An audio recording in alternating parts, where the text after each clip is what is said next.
ako sa toto môže diať? Vidíme tu na Focke-Wulf. Ale niekto z ľudí, aj tento, aj japonský prémiak, ja to ukážem na tomto. Veľa ľudí väčšinou nepozná tajnú zbraň Focke-Wulfov. A to je presne to, čo vám za chvíľu ukážem. Je to podľa mňa tá najdivnejšia vec, aká najdivnejšia, hashtag najsmiešnejšia a aj celkom účinná, ak sa nestane toto.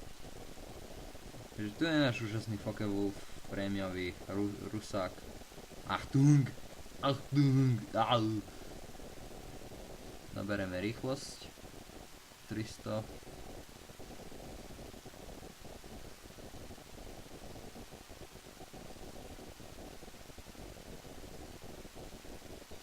A stúpame.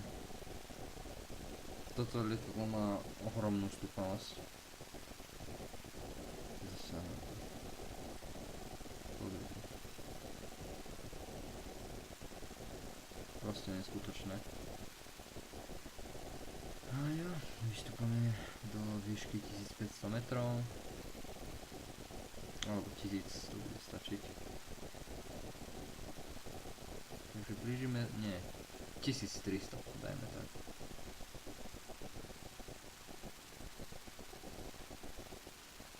Tak už 1500, no a čo? 10 minút to trvať nebude. Ďaha, už sme skoro tam. Už sme tam.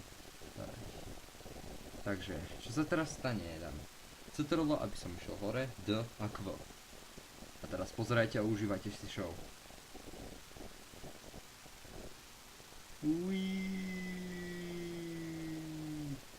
Teraz to vyrovnáme a skúsime to dobre. Nie.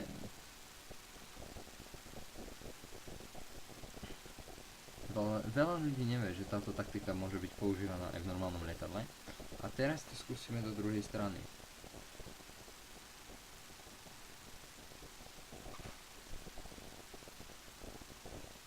Vortex.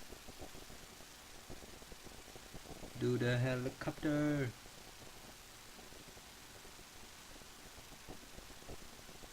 Toto je helikoptéra. Dun dun dun dun dun dun dun dun dun. Dun dun dun dun dun dun dun dun dun. Dík za pozeranie a nový wallpaper, by the way. Sexy. Thunder.